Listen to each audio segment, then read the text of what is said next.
RCP Singh प्रकरण को लेकर जहां एक और पटना से लेकर नालंदा जिले तक राजनीतिक पारा चरम सीमा पर है, वहीं इस राजनीतिक सरगर्मी के दौरान बिहार शरीफ के अस्पताल चौराहा स्थित जनता दल यूनाइटेड पार्टी कार्यालय में बिहार सरकार के मंत्री श्रवण कुमार से प्रेस वार्ता किया। हालांकि इस प्रेस वार्ता के दौरान नालंदा जिले में जेडीयू पार्टी के द्वारा अपनी एकता दिखाने की कोशिश की गई।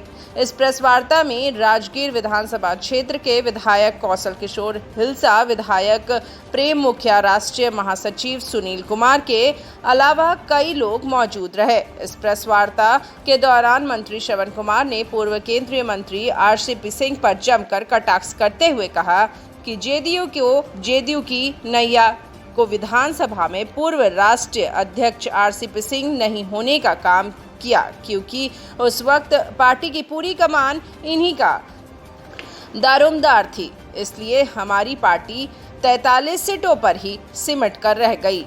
यही कारण है कि हमने जेडीयू रूपी जहाज के ड्राइवर को नट बोल्ट के साथ चेंज करने का काम किया है। जो कल तक नीतीश के बड़ाई करते नहीं थकते थे, आज वह बुराई करते नहीं थक रहे हैं।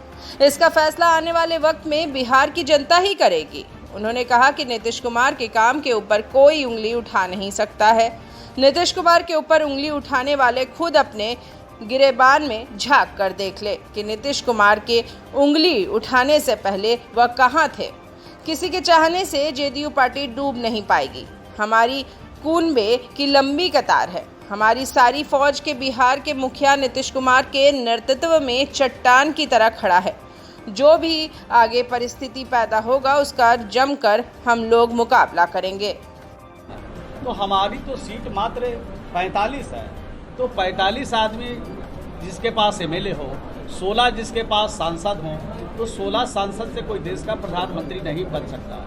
लेकिन ये उदाहरण है भारत में, देश में, कि हमारे देवगौड़ा साहब भी देश के प्रधानमंत्री बने, चंद्रशेखर जी भी बने और गुजराल साहब भी बने। ये तीन हमारे देश में उदाहरण भी रहे हैं। तो संख्या बल पर सिर्फ नहीं, बल्कि उनकी काबिलियत पर, उनके समर्थक पर, उनके ज्ञान के आधार पर भी कभी कभी ऐसे निर्णय देश में हुए हैं तो ये बूथ स्तर तक पहुंचा दिया। तो संगठन तो आपने बूथ स्तर तक जरूर पहुंचा दिया, उसका ही असर है कि आज हम लोग 43 सीट पर हम लोग सिमट गए और 43 सीट पर सिमट गए।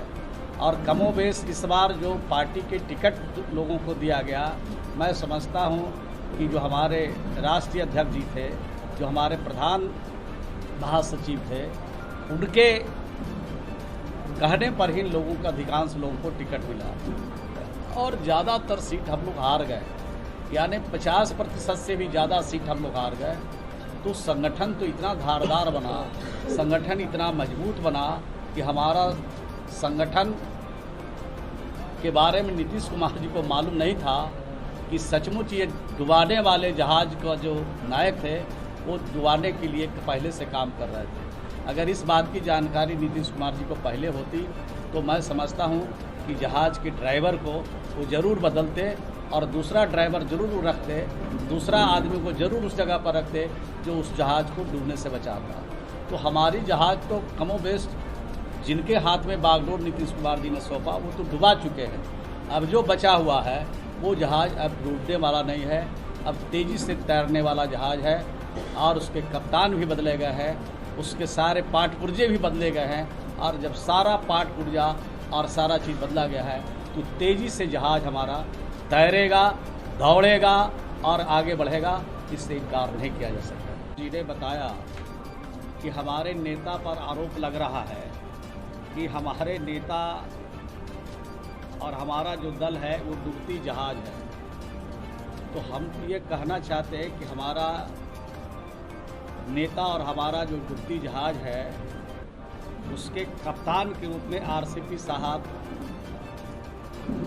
कई वर्षों तक उन्होंने काम किया है। राष्ट्रीय प्रधान महासचिव के रूप में संगठन काम किया है, राष्ट्रीय अध्यक्ष के रूप में उन्होंने काम किया है, अनेके पद पर रह के हमारे संगठन में उन्होंने काम किया है। तो जब इतना अनुभव था उनको इतना ज्ञान था कि ये डूबती जहाज़ है, तो पहले क्यों नहीं सचेत किया नीतीश कुमार जी को कि भाई ये डूबती जहाज़ पर चढ़ना मुनासिब नहीं है, आप इस जहाज़ को किनारा लगा दीजिए और जो चलता हुआ जहाज़ है, जिसकी पूरी तेज़ी के साथ जो जहाज़ पानी में तैर रहा है, उसी जहाज़ पर हम लोग सवार हो जाएं। इस तरह का सुझाव उनको पहले देना चाहिए। दूसरी बात उन्होंने कहा